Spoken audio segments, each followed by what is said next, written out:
protesto de motoristas e cobradores de uma empresa que atende 47 linhas aqui no Grande Recife. Eles protestaram contra as péssimas condições de trabalho e contra a situação precária dos veículos. A paralisação também deixou o trânsito muito complicado em algumas áreas estratégicas da cidade.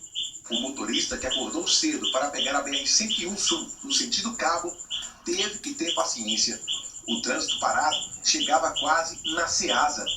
Toda essa confusão foi por causa de um protesto dos funcionários da empresa Veracruz, que fica no quilômetro 16 da BR-101 Sul.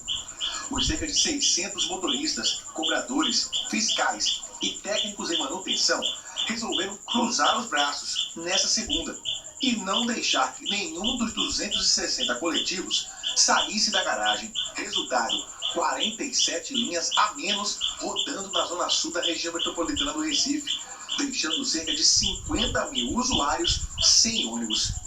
Entre os 14 itens da pauta de reivindicações, os rodoviários pedem o pagamento de horas extras, a reposição dos fardamentos e a manutenção dos coletivos, que estariam rodando com pneus carecas e extintores vazios. Estamos fazendo essa paralisação hoje aqui nessa empresa por conta de itens como hora extra, como o atraso no fardamento, como as condições precárias dos ônibus na rua e pneus, a falta de extintores, as portas com os elevadores sem estar funcionando. Os funcionários denunciam também discriminação por parte da direção da empresa e demissões sem justificativa.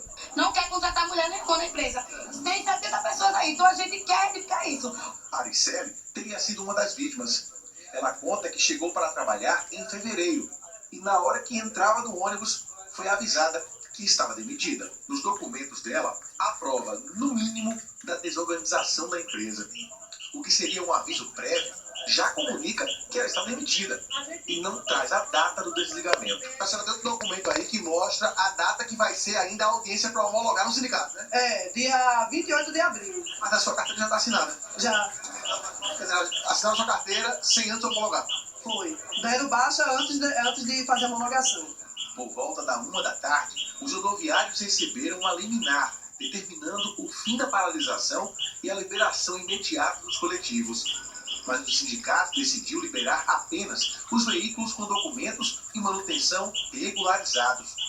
Os 2 primeiros ônibus acabaram barrados, um com a documentação atrasada e a porta quebrada, o outro com o elevador para cadeirantes sem funcionar. Até as 2 da tarde, nenhum ônibus havia saído da garagem. E olha, depois deles ficarem o dia inteiro sem circular, os ônibus da empresa Veracruz voltaram a fazer o itinerário das linhas no início da noite de hoje, né? O repórter Jorge Talmon acompanhou lá perto da empresa e tem mais informações. Boa noite, Jorge. Olá, boa noite a todos. Nós conversamos agora há pouco com funcionários da empresa. Eles revelaram que a liberação total do portão principal da Veracruz só foi possível depois de uma liminar conseguida junto à Justiça. Mais cedo, a Polícia Militar veio até este local, reforçou a segurança e garantiu o cumprimento dessa ordem. O sindicato resolveu liberar, então, a circulação desses ônibus que estão em condições perfeitas, ou seja, aqueles ônibus sem documentos, com problemas mecânicos ou com os pneus carecas, por exemplo, não estão circulando.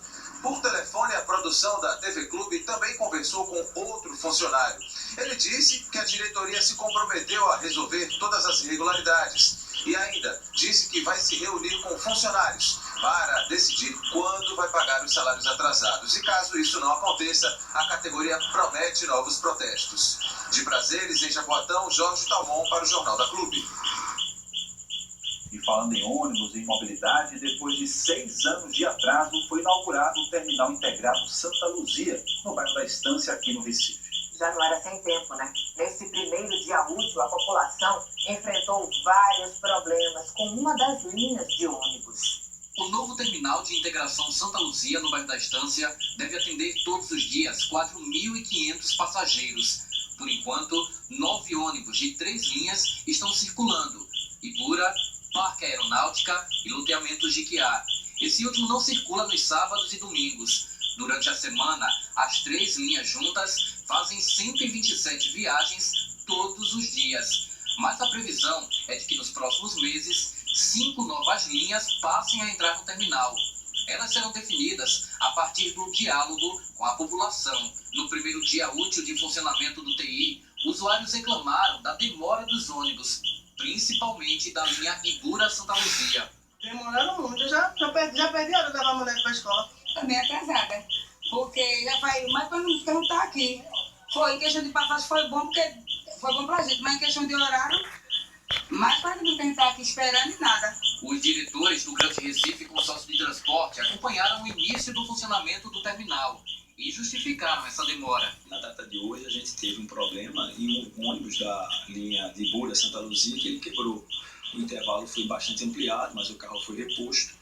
O intervalo da linha normalmente é de 25 minutos e nesse horário chegou a 52 minutos, mas já está restabelecido, está tudo normal. O novo terminal, que integra ônibus e metrô, foi inaugurado com 6 anos de atraso. O custo total da obra, que a princípio era de R$ 3.400.000, aumentou 26% e passou para R$ 4.300.000. O usuário aguardava ansioso pela inauguração, já que antes esperava os ônibus na rua, sem nenhuma estrutura. Pelo menos a gente só paga uma passagem, já está dentro da estação para pegar o ônibus e sem contar a questão da segurança, né?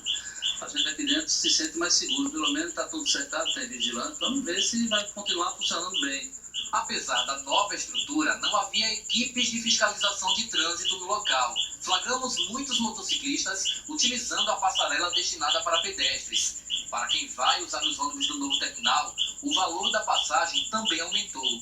A tarifa que era do anel G, ou seja, R$ 1,85, passa para o anel A, R$ 2,80. Anteriormente, o usuário fazia integração temporal. Ele pagava no ônibus uma tarifa do anel G, 85, e aqui pagava no metrô uma complementação. A vantagem dele agora é que ele, na volta, ele só paga a tarifa do metrô, R$ 1,60. Então ele está pagando R$ 2,80 para vir e R$ 1,60 para voltar.